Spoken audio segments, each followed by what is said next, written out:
La labor pastoral de Ambrosio no se limitó a la predicación, la administración de los sacramentos, la dirección de los asuntos económicos de la iglesia, etc., puesto que se trataba de un verdadero gigante ubicado en una de las principales ciudades del imperio y puesto que se trataba también de un hombre de principios firmes y convicciones profundas, resultaba inevitable que a la larga chocara con las autoridades civiles.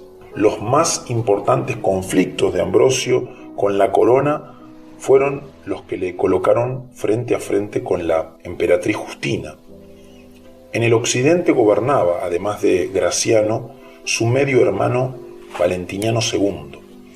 Puesto que éste era menor de edad, la regencia había caído sobre Graciano.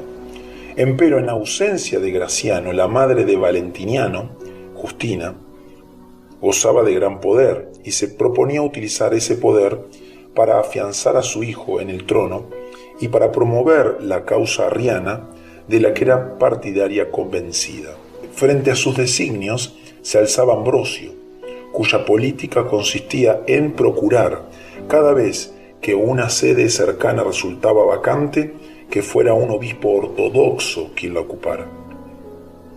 Por otra parte, Justina le debía grandes favores a Ambrosio, pues cuando hubo una rebelión en las Galias y el usurpador Máximo derrotó y mató a Graciano, el trono de Valentiniano parecía derrumbarse, y en aquella ocasión Ambrosio fue como embajador ante el usurpador y lo convenció de que no invadiera los territorios de Valentiniano. Pero a pesar de estas deudas de gratitud, Justina estaba decidida a obligar a Ambrosio a cederle una basílica para que fuese celebrado en Milán el culto arriano. Ambrosio se negaba y se siguieron una serie de confrontaciones memorables. En una ocasión, cuando Ambrosio y su congregación se encontraban sitiados en la basílica por las tropas imperiales, Ambrosio venció la resistencia de los sitiadores dirigiendo a los fieles en el canto de himnos de entusiasmo y esperanza. De hecho, Ambrosio se hizo también famoso por los himnos que introdujo en el culto cristiano y que fueron una de sus principales armas contra sus enemigos. En otra ocasión, cuando se le ordenó que entregase los vasos sagrados, Ambrosio respondió: «No puedo tomar nada del templo de Dios, ni puedo entregar lo que recibí, no para entregar, sino para guardar. En esto actúo en bien del emperador, puesto que no conviene que yo los entregue, ni tampoco que él los reciba». Fue en medio de aquella contienda constante con la emperatriz que Ambrosio mandó excavar bajo una de las iglesias de la ciudad y 2 esqueletos decapitados fueron descubiertos. Alguien recordó que de niño había oído hablar de los mártires Gervasio y Protasio, e inmediatamente los restos fueron bautizados con esos nombres. Pronto corrieron rumores de milagros que ocurrían en virtud de las sagradas reliquias, y el pueblo se unió cada vez más en defensa de su obispo. Por último, la enemistad de Justina hacia Ambrosio le costó el trono y la vida a su hijo, pues en una larga serie de maquinaciones dirigidas contra el obispo, Justina solo logró que el usurpador Máximo atravesara los Alpes e invadiera sus territorios. Teodosio, el emperador de Oriente, acudió en defensa del niño Valentiniano y derrotó a Máximo, pero cuando Teodosio regresó a sus territorios, dejó a Valentiniano al cuidado del conde Arbogasto, quien primero lo oprimió y por fin lo hizo matar. Así quedó Teodosio como dueño único del imperio. Teodosio era ortodoxo, de hecho fue él quien convocó el concilio de Constantinopla, que señaló el triunfo final de la Fenicena. Pero a pesar de ello, bajo su gobierno, Ambrosio volvió a chocar con la autoridad imperial. 2 fueron los mayores conflictos entre el obispo y el emperador. En ambos, Ambrosio resultó vencedor, aunque con toda justicia debemos decir que en el primer caso era Teodosio quien tenía razón, y la victoria de Ambrosio trajo graves consecuencias. El primer conflicto se produjo cuando un grupo de cristianos fanáticos en la pequeña población de Kaliniako quemó una sinagoga judía.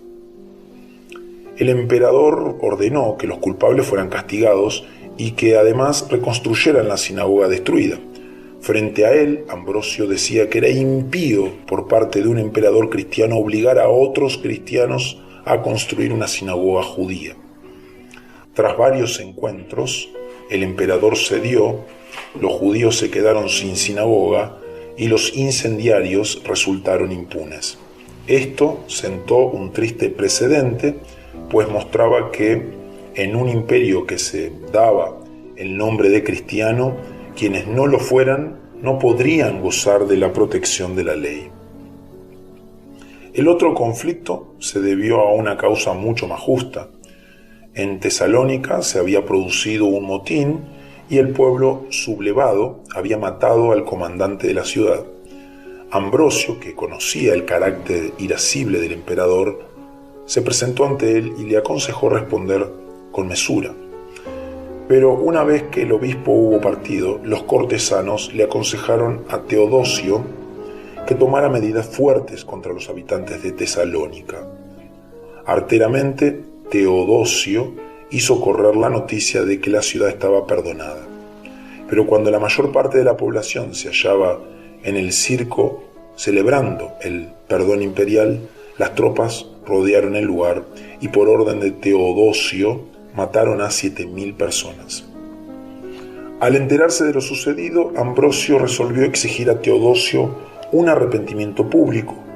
Cuando algún tiempo después Teodosio se presentó ante la iglesia, el obispo salió a la puerta y alzando la mano frente al emperador le dijo: «Detente, un hombre como tú, manchado de pecado, con las manos bañadas en sangre de injusticia, es indigno hasta tanto se arrepienta en entrar en este recinto sagrado y de participar de la comunión». Ante esta actitud por parte del obispo, varios de los cortesanos quisieron usar de violencia contra él, pero el emperador reconoció la justicia de lo que Ambrosio le decía y dio muestras públicas de su arrepentimiento.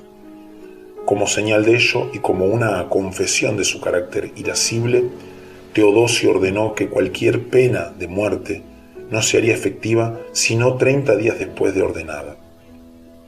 A partir de entonces, las relaciones entre Teodosio y el obispo de Milán fueron cada vez más cordiales. Cuando por fin el emperador se vio próximo a la muerte, llamó a su lado al obispo que se había atrevido a censurarle públicamente. Ya en esa época la fama de Ambrosio era tal que Fritigilda, la mujer de los bárbaros marcómanos, le pidió que le escribiera un manual de instrucción acerca de la fe cristiana. Tras leer el que Ambrosio le envió, Fritigilda decidió visitarle. Pero cuando iba camino a Milán, supo que el famoso obispo de esa ciudad había muerto. Fue el 4 de abril del año 397, domingo de resurrección.